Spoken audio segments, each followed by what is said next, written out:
você gosta de carros antigos e arte, esse passeio é para você, viu?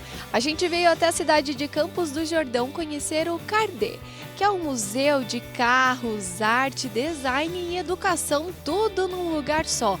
Tô super curiosa para conhecer de pertinho, você também? Então bora! O Cardê é um museu que conta a história do Brasil e do mundo através da evolução dos automóveis. Os carros são apresentados como verdadeiras obras de arte.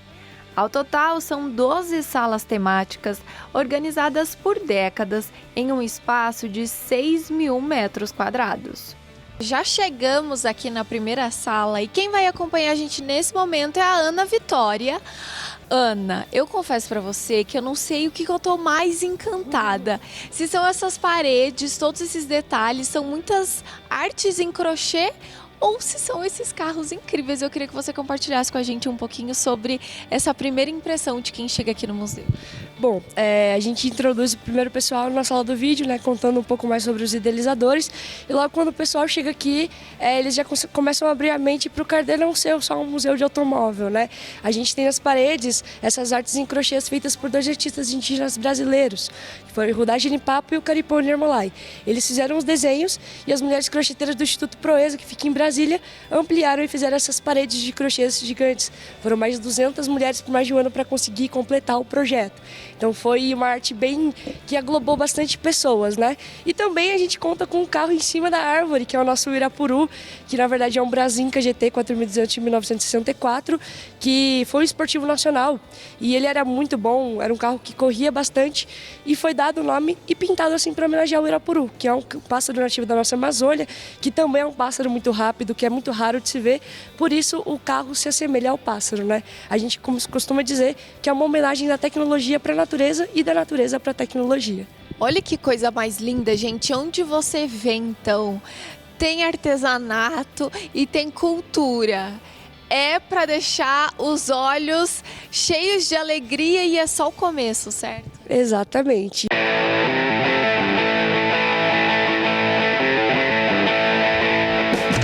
Chegamos na sala de 1889 até 1930, época da República em construção. E agora quem vai explicar pra gente um pouquinho sobre essa sala é a Camille. Camille, vamos caminhando por aqui, compartilha com a gente o que a gente conhece nessa sala.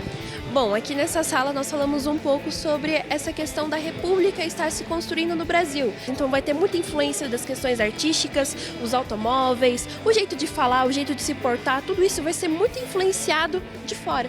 Porque o Brasil vai precisar se encontrar, se reencontrar. Bom, e aqui nessa sala nós temos automóveis que vão estar presentes no Brasil e no mundo. Principalmente 4 carros únicos do mundo que a gente tem nessa sala. Olha isso, gente! Então, se você quer ver um desses carros, é só aqui. Vocês têm noção? No mundo! Quais são eles, Camille? Exatamente. Os automóveis únicos do mundo é o Hispano Suiza 3040 de 1911, o Benz 1030 de 1912, o Rolls Royce 20 HP de 1927 e ao lado dele o Voisin C3L Limousine de 1927 também, que não está restaurado. Olha só, e aqui a gente consegue perceber na característica dos carros que era tudo muito luxuoso, muito bonito, parece que tinha extravagância em tudo, né? Exatamente, na época o automóvel não era uma coisa para todo mundo. Isso vai se popularizar a partir do modelo Ford T. Só que antes disso, era muito difícil você ter um automóvel. Você tinha que juntar dinheiro por um bom tempo até conseguir comprar. O primeiro automóvel que teve aqui no Brasil foi um Peugeot Type 3 através de Santos Dumont. Depois disso, a gente vai ter essas importações de automóveis para o Brasil. Mas não era nada produzido aqui. E lá fora, claro que eles vão colocar toda a extravagância, o amarelo para representar o ouro, ou os folheados a ouro. Tudo isso era para mostrar muita extravagância da época. Como não era uma coisa para todo mundo, então vamos deixar, uau, bem diferente.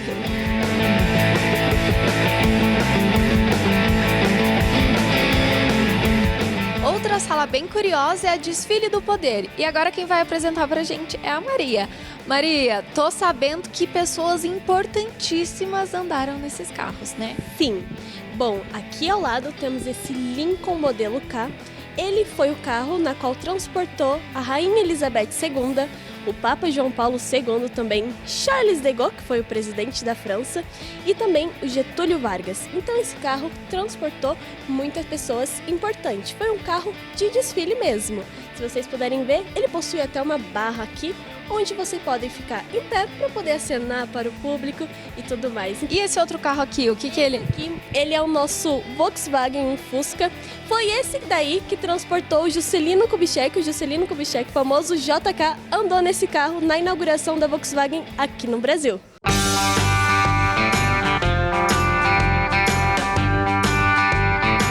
O espaço exibe 100 carros em exposição rotativa, escolhidas de um acervo de 500 automóveis históricos. É muito divertido a gente caminhar pelas salas, encontrar carros diferentes, mas acima de tudo também relembrar a história do nosso país.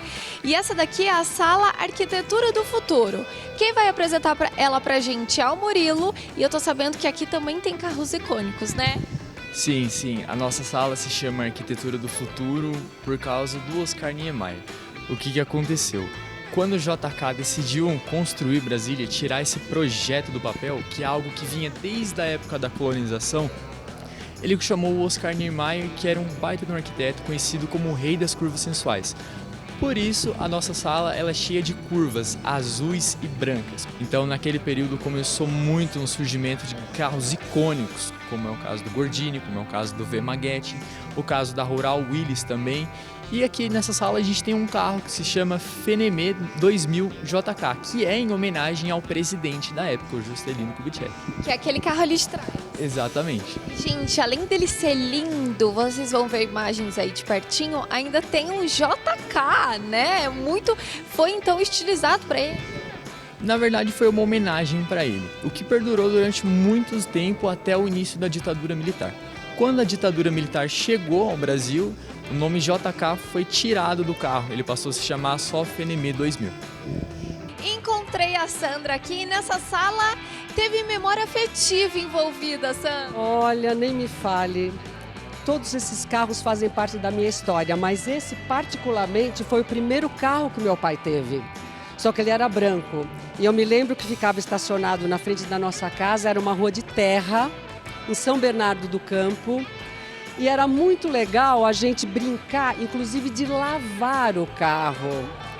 E mal a gente cabia dentro do carro. Nós pequenos, tudo bem, mas o meu pai, que era italiano grandão, mas muito interessante. E é uma viagem esse local. Os outros carros também, me lembro perfeitamente de todos eles. E a Rural também tem uma história legal para você compartilhar com a gente.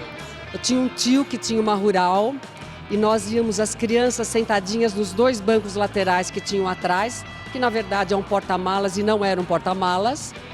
As crianças pequenas atrás e nós íamos brincar num clube que tinha na represa Billings. E era o nosso domingo, era uma grande farra isso.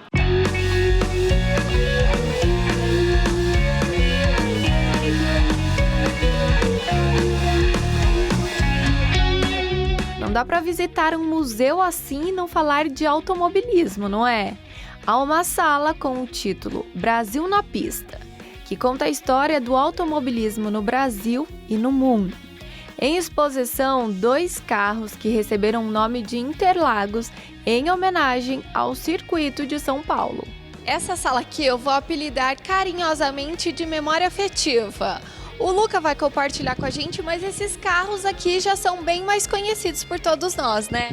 Com certeza, são carros que eles são um pouco mais da parte dos anos 70 até 90, que são carros que trazem uma memória afetiva, são carros que muitas pessoas aqui já tiveram, e o legal é que muita gente quando entra aqui já fala assim, nossa, meu avô teve um desse, eu tive um desse aqui, então é super interessante o retorno dos clientes para cá. E aí, qual parte da história do nosso país essa sala conta? Aqui a gente fala um pouquinho mais sobre a crise do petróleo, com todo o acarretamento de tudo que aconteceu em questão da crise, os carros que conseguiram se adaptar de uma forma um pouco melhor. Por exemplo, a gente tem um exemplo aqui que é o Escort R3, que foi um carro que ele se adaptou muito bem. Por quê? Ele apresenta um pouco mais do projeto Pro Álcool, que foi um dos primeiros carros a realmente receberem álcool como forma de combustível. Muito obrigada, viu, Luca? E, gente, já que eu falei de memória afetiva, eu vou compartilhar com vocês. Esse cadete aqui, os meus pais já tiveram quando eu era criança. Então, eu lembro que é o banco mais confortável da história de todos os carros que eu já andei na minha vida. E aí, o vidro era igualzinho, que abria assim por dentro e ele afasta um pouquinho. Amei. Relembrei minha infância também aqui no Cardê. Por fim, temos esse grande salão onde conta um pouco da história da evolução automotiva. Aqui há o maior número de carros expostos para todo lado, tem carro diferente, um mais legal que o outro. Tem desde o primeiro carro emplacado no Brasil até uma McLaren Senna, que foi criada em homenagem ao nosso querido Ayrton Senna. É o tipo de passeio que leva a gente para várias histórias. Vale muito a pena conhecer. Deu para vocês sentirem um pouquinho do gostinho do que é o Cardê, não é verdade? Então venha fazer esse passeio com toda a sua família, porque eu confesso que amei. Você é de casa também? Um beijo!